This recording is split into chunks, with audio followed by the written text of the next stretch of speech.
Hello guys, welcome to my channel. My name is Adora. Now, just in case you're planning to go on a trip to Nigeria anytime soon, I think you should watch this very video to the end. You will gain something, especially when it comes to do with your airport experience when you land Nigeria. Now, I've just come back from Nigeria after a long stay in the UK. I haven't been to Nigeria in a very long time. So recently, I went to Nigeria with my family. So the first thing that actually raised my eyebrows on getting to Nigeria was my airport experience. Yes, my experience at the airport.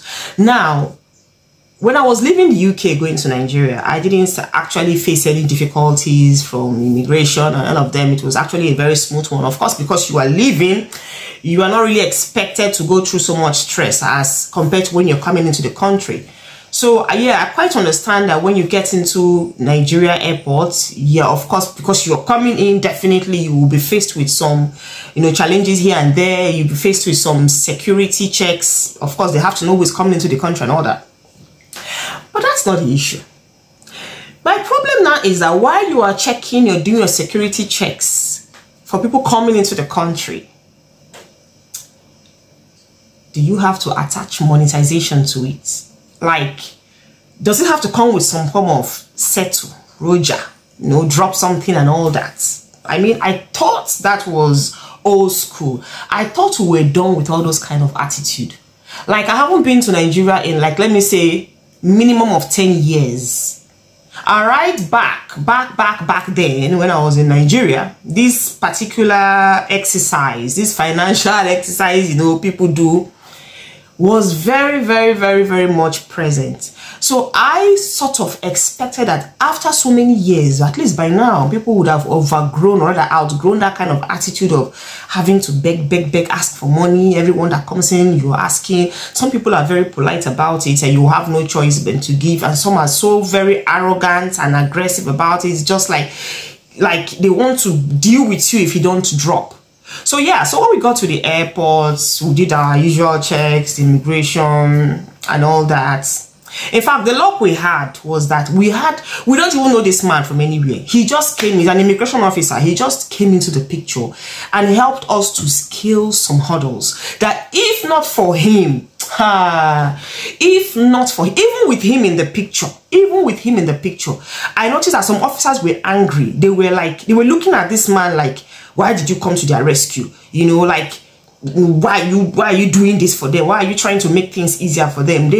One particular man was looking at him like, you've come to spoil this thing. We wanted to really collect something from these people, because they saw me, we came in with the family, so they were actually expecting that, oh, maybe this people must have come in with lots of pounds. I wish. But in their mind, they just felt like this could have been our victims, and you coming in to rescue them from our grip. They were not really happy. I saw this facial impression in them. They were not really happy with the officer that was assisting us to pass, assisting us to scale through all of these hurdles.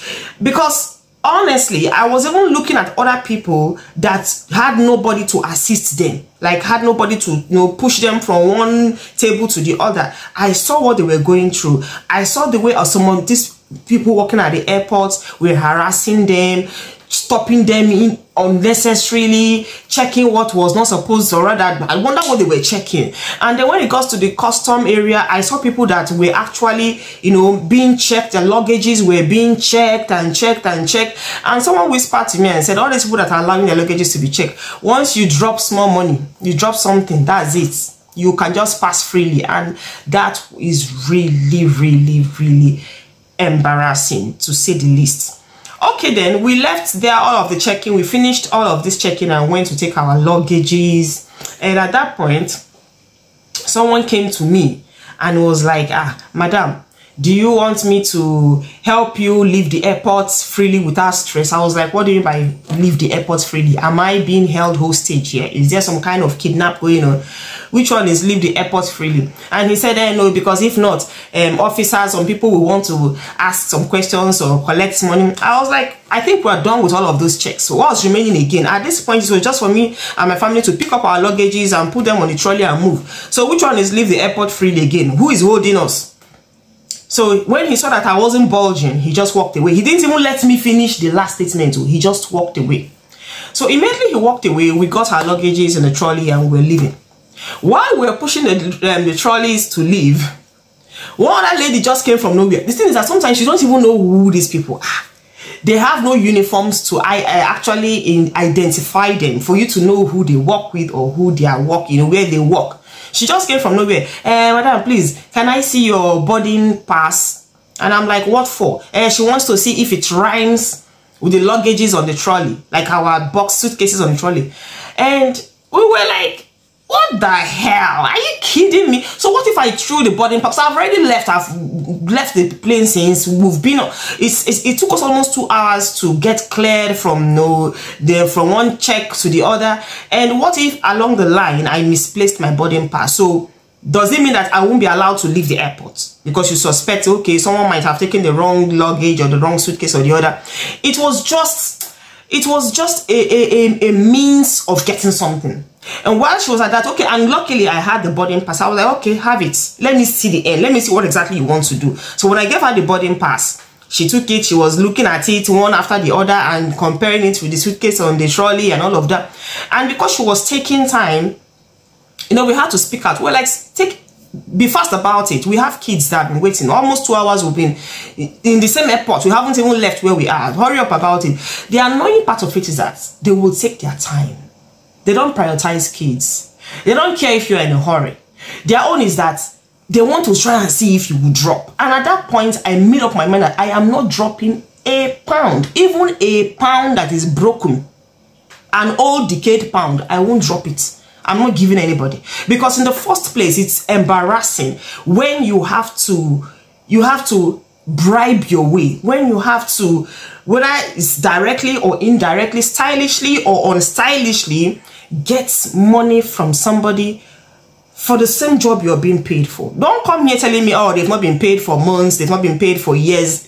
If you haven't been paid for whatever you have done, hold your employer accountable for that. Do not transfer that aggression or that anger or that responsibility to innocent passengers. Like, how does that affect us? Do you know if I have been paid to? Do you know how many people have not been paid? Do you know how many people are struggling financially? So why would we want to sort for everything? That was my experience getting into Nigeria. And so I thought that's the worst that could happen to me. Until I was coming back to the UK from the same airport. Now this time around, it was worse times 2 what I experienced getting into Nigeria. When I got to the airport after the usual check-in, I weighed my suitcases, I got my boarding pass. That was where another problem started from. Like, I can't count how many tables or how many officers or whatever I passed through before I finally boarded the plane. It's nothing less than 8. Nothing less than 8. Now, we finished after getting our luggages sent over, we got our boarding passes. And then I thought I'm free. Then we had to scan our way, scan the tickets and our boarding pass through one machine like that. So we scanned it, I and the kids passed through. We're like, okay, fine, we're going. And then just in front of us, we saw this other counter that asked for a form. We're given from where we got the boarding pass. I gave them the form, they filled it, they said we can go. We left there, just 2 steps away from there, another counter. This particular counter, they were stamping, that's the immigration spot anyway. They had to stamp out your passport. Fine. Okay, yes, I recognize that particular aspect. They stamped it out and we were going. The next one was where we were asked to take off our jackets and everything and then put them on this, whatever it is that it will push it through, and then they will have to scan your body. Fine, I still understand that one. Okay, that was the 4th time. We walked through that place. And then after that, not even up to 3 or 4 steps after that, another officer stopped. Hello, madam. Excuse me. I went closer. Can I see your ticket and your passport? I was like, okay. Meanwhile, while I was getting my ticket and passport out, I was indirectly looking at his shirt to see if I could see any ID or any name tag or anything. Nothing. Okay, I showed it to him. And the next thing he said is, so where are you traveling to? I told him. What airline? I mean, I was like, what's all these stupid questions for? Like, what exactly am I answering all this for? I told him. He said, okay. He was just flipping through the passport pages over and over again. What he was looking for, I don't know. He has already seen everything he needs to see. He has asked the relevant questions. I thought rather relevant. Well, he has asked whatever he wanted to ask. He was just flipping through my passport and my children's passports and going through. He will finish the first one. He will go over to the next one, flip through, finish, then go back to the first one that he has done before. And I was like, Oga, my flight, I don't want to miss it. I want to go and say, you know, I have children. And when you're traveling with children, it's always good you do things on time so that you don't get stressed out. You're not like rushing, hurrying with the kids. I like to get there on time, settle down and wait while the kids are also resting.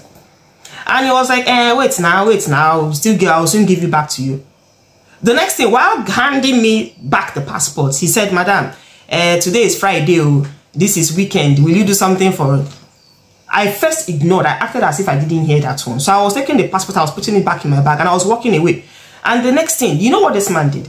He signaled somebody in front, telling him, I never finished with him. I heard that one very well. He told the person in front, I never finished with him. So when I turned back, he kept quiet. I was going. And the person he signaled in front stopped us. And that one was like, sorry, excuse me. Can I see your documents? Now, this was about the fourth or the fifth person, the fifth time we were stopping. And I was like, again. So I kept quiet. I brought out my document. I knew what they were after. They actually wanted me to do something. But within me, I was like, I am not doing anything. The worst you will do is just to delay this flight. But you know what? I don't feel like, number one, I am a giver. I give according to how I am led. If you ask for something politely, I will definitely give, especially when I have it. When I don't have it, I will try and, I will beg you, I'm sorry, please. On this occasion, I don't have. Okay, this is the little I have, let's share it. But sometimes when I feel like you don't merit that thing you're asking from me, I will not, no matter what you do.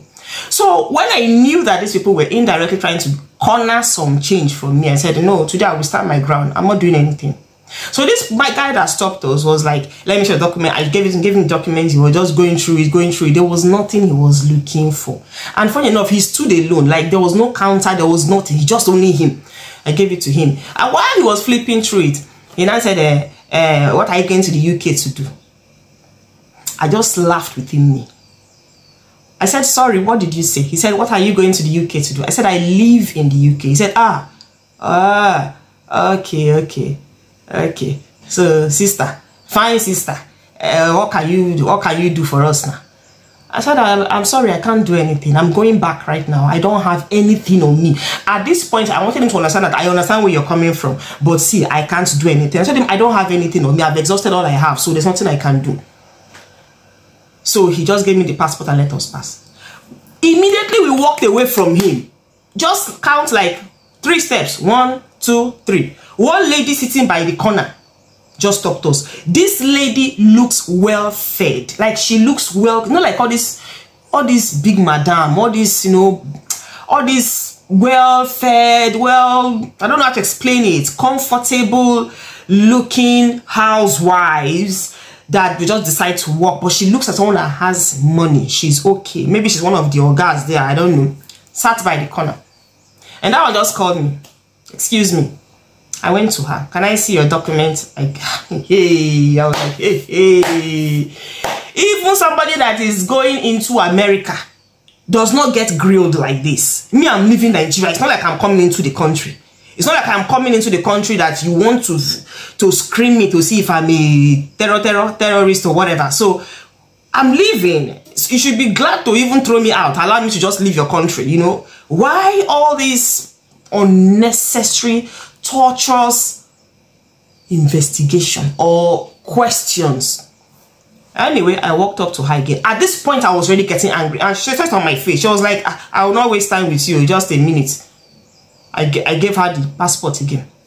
She looked at it. After looking at it, because she was trying to find a fault, she passed the document to her neighbor, her colleague sitting beside her. One man there was sitting beside her. That one looked at it. He was not looking at her like, what is it? She was telling the man something because she was sitting very close to the man and she was whispering something in his ear. So the man was looking at the documents, looking at it. The next thing the man said is, how come this name here doesn't rhyme with this name here? So I brought out a proof, my evidence. And I really thank God, this trip I went prepared. I went with both my children's birth certificates. I went with my own ID card. I went with every document we use here in the UK. We traveled with everything, not just our passport alone. Every document. I even went with my what's it called? My work ID, just in case. I knew I wouldn't use it, but you never can tell. That country is a very difficult place. They might ask for your grandfather's head if you're not careful. So when he asked that question, why is this name different from this name? Immediately I brought out my children's birth certificate. I showed it to him. He looked at it, He was like, okay, okay. So he folded them back and gave it to me. I said, okay, I took my documents, put them in my bag, and off we went. Walked, not quite long again. Because the funny thing is that these their counters, or rather these their checkpoints. I will call it checkpoints because from one spot to the other, you are expected to be doing something. So, well, not just long after we left these people, went further again, another one called, checked. Another counter this time around. Checked the same thing. Funny enough, they keep checking the same thing. Passport and ticket. Passport and ticket. Like, and I was asking myself, what the hell are you people checking continuously? Is it that you don't trust the previous person that has checked? Or you don't even trust your machine that scanned me? Like, I don't get it. This is really irritating. This was how we moved from one place to the other, And then we finally got to this point, like, I don't know how to explain it. It's like this long dark hall where you have to wait, and then you finally proceed to the waiting lounge before you board, like the boarding lounge kind of. I thought at that point I was like, thank God, we have finally scaled through. Let's now sit and rest. The next thing I just raised up my head and saw another table in front of me, another makeshift counter where a lady was just standing there asking for the same documents. And I was like, I got tired. When it got to our turn, can I see your document, your passport, and blah, blah, blah, blah, blah, your boarding pass? I showed them. And I was like, what next? What next can you people ask for? What again? So we finished from there. We finally went to the boarding lounge and we sat down there before we boarded. Now, this experience of mine is not something that is actually shocking. It's not shocking considering the country I'm talking about. Like, it's not strange. This is something that has been happening from time immemorial. But the strange part of it is that when you speak on something, on issues like this, on how annoying it is to be exploited over and over again, some people are very, very quick to jump in and say, it's not their fault now, the economy is bad. Or it doesn't matter now. Just how much will you even give? Just give and let it just give, and so you can move freely, you can go easily. Sometimes I'm like, how dumb can a lot of people be? When you go to other countries where things work, is this how it is done? Is this what you experience? Is this what you experience? So you think it's right. The annoying part of it is that a lot of us just thinks it's okay. It's okay. It doesn't matter. Just give them that small thing and move. Just give them, then that's it. It will enable you to have less stress. Sometimes this money you're giving is not the problem. How much are you going to give in the first place? Sometimes, you know, if you even have like 10,000 naira, you're giving from one counter to the other, it will surely sort. It will go a long way.